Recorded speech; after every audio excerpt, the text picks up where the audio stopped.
Okay, so now what I have is the tuyo. Wait. Tadang! Already soak in the water so that the saltiness will then just lessen. Okay, so this is a dried fish. Okay, yeah. It's not salty anymore because I soak it like for 30 minutes while washing the dishes in the sink. So I'm gonna pour this one, this oil. That's the rice cooker, and so on the mess. So I already poured some, just a little bit. Okay. I want it to be like, and it's already heated, the pan, or what do we call this? Kalaha in Bisaya. Okay, so pan na lang. No, make sure that I'm not to be corrected. So skin down. Always skin down when you fry or when you cook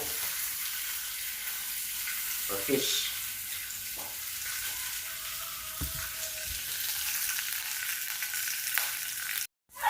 And now, we will flip it. Na-flip na ako siya. Kaniya, para gate lang tao. So, skin down, flip, and that one. And tulak ko ng tika. I don't want oily too much. So, manako prito. The frying is done. And then, here is it. Next is, don't throw that oil because it is still useful. Now, the magic is here. I will gonna add a little bit of oil in the pan, and then I will gonna put first the onion. Saute it.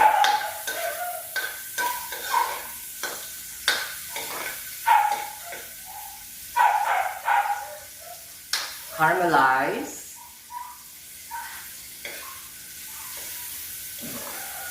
Smells appetizing. Smooth kayo, tambal siya sa utok.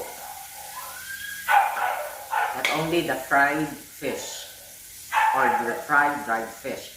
And then, if kita na ito nga nagkuhan siya, nagsinaw na, not because of the oil, but it's the liquid from the onion. So if it's shining, pour put the minced garlic. Saute. I don't want my garlic to be brownish because I love it like I eat raw garlic because I always believe the organic power is more healthier, so I eat raw. Okay, everything will be in the piece, and then you consume it. Dili siya bitaw wala spread out. It will be spread out the power of the nutrients from the garlic and the antioxidants. It must spread out sa liquid or sa laing nutritious food ingredients. So now, the tomato.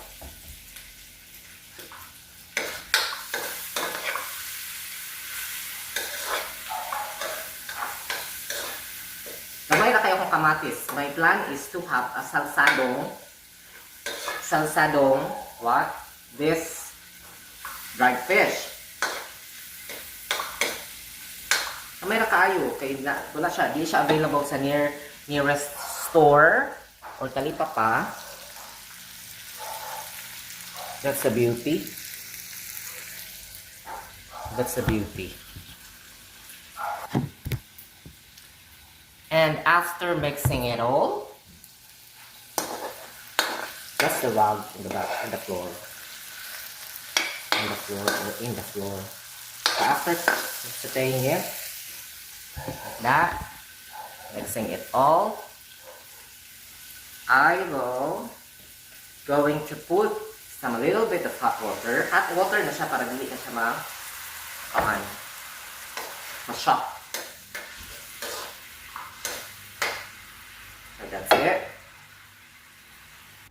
And now, When it's totally boiled, I pour or put more half of the cup in total of our hot water. So na ko'y sobra, this is a leftover and the remaining of the 1 packet of banana ketchup. So I will let it boil up. The water, the liquid. The liquid. Okay. So another boil for just like a second.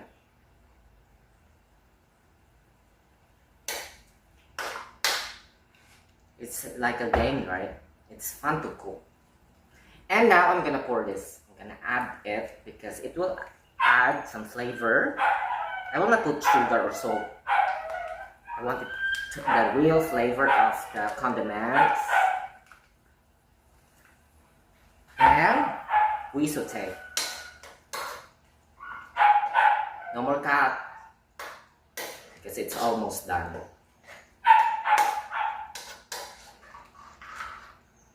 So we also still have, it's so watery. Okay, little bit more. Or I will let me taste it. This is just only my food, so no, don't worry if I will just use this. But for proper etiquette, you have to get another spoon for the taste, for tasting. Okay. Makanagtangla koan. We're gonna add just a little. That's it.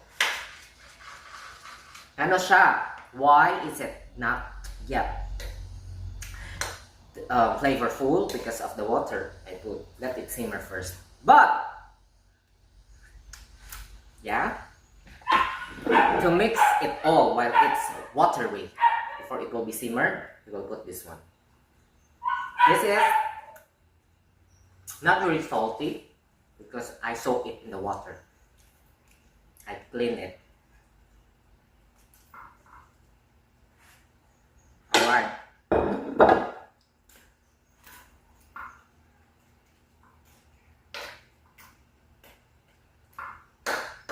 So, this is it. The beauty of my enhanced dried fish, together with the tomato and the spices. Tasting time. Luto na! Luto na siya!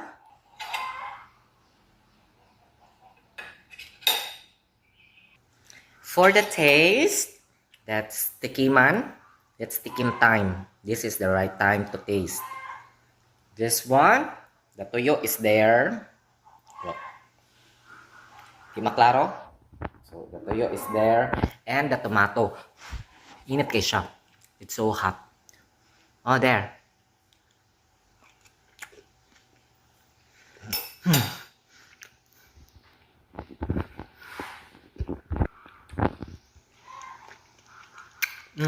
Yummy. Yummy. Ay, nagsinamok si tawag. Sorry. Perfect. This one. Yan na. Thank you for watching. Bye. God bless. Enjoy the video.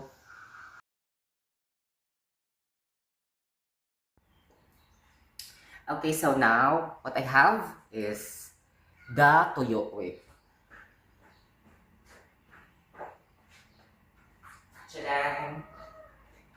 Already soaked in the water so that the saltiness will then just lessen. Okay, so this is a dried fish.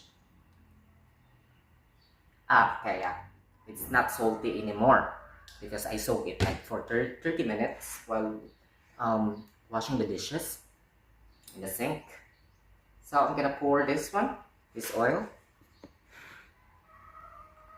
That's the rice cooker, and so on the mess. So I already poured some, just a little bit. Okay. I want it to be like, and it's already heated, the pan, or what do we call this? Alaha in Bisaya. Okay, so pan na lang. No, make sure that I'm not to be corrected. So skin down. Always skin down when you fry or when you cook or fish.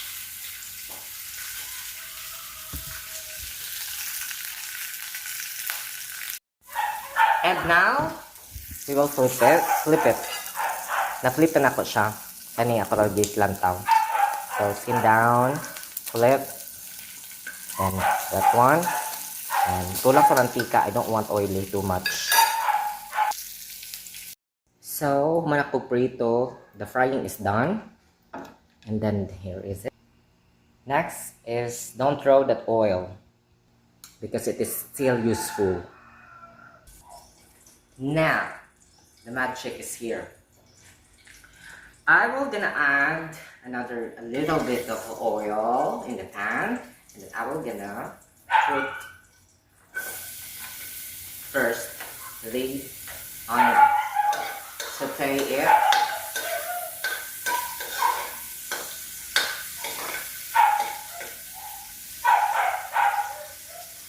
Caramelize.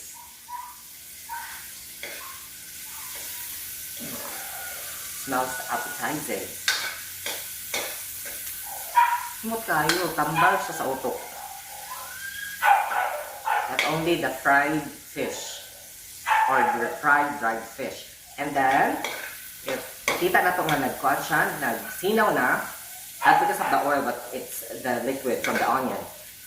So if it's shining, or put the minced garlic.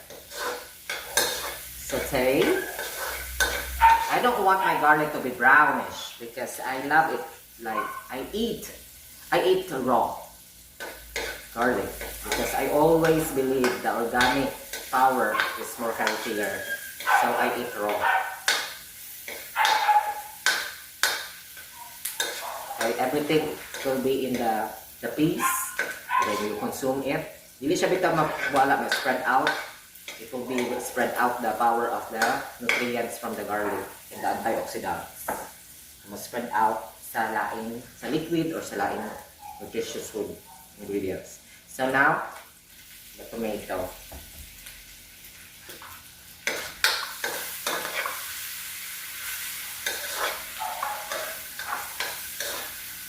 Gamay na kayo kong kamatis. My plan is to have a salsadong, what? This dried fish.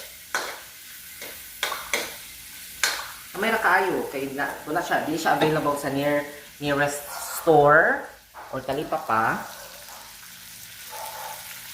That's the beauty. That's the beauty. And after mixing it all, that's the rug in the floor. In the floor. So after sauteing it, like that, mixing it all, I will going to put some little bit of hot water. Hot water na siya para dili na siya ma-shock. So that's it. And now, when it's totally boiled, I pour or put more, half of the cup in total of our hot water. So na ko'y sobra. This is a leftover and the remaining of the 1 packet of banana ketchup. So I will let it boil the water, the liquid. Okay. So another boil for just like a second.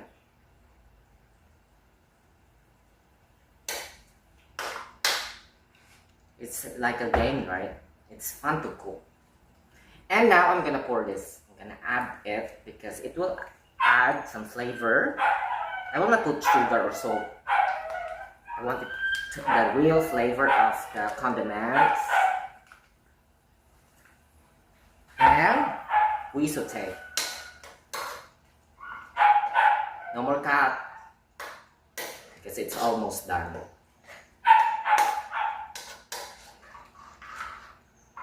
So we also still have, it's so watery.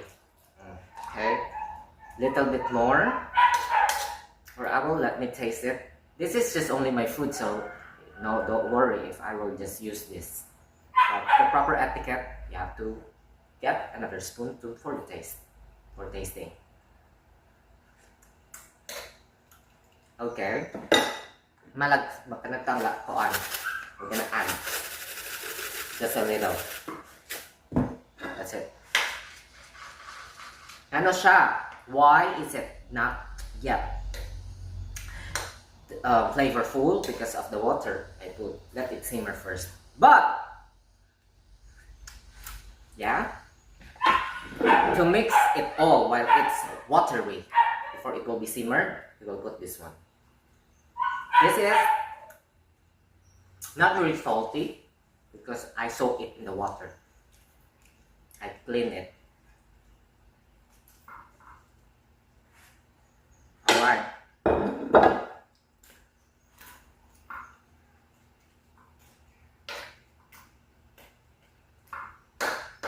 So, this is it. The beauty of my enhanced dried fish, together with the tomato and the spices. Tasting time. Luto na! Luto na siya!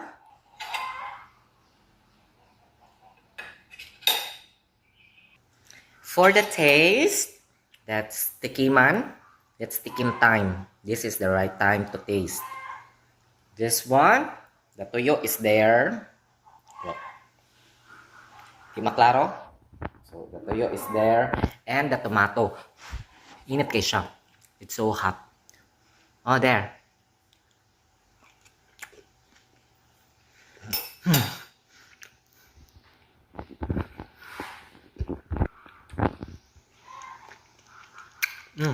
Yummy.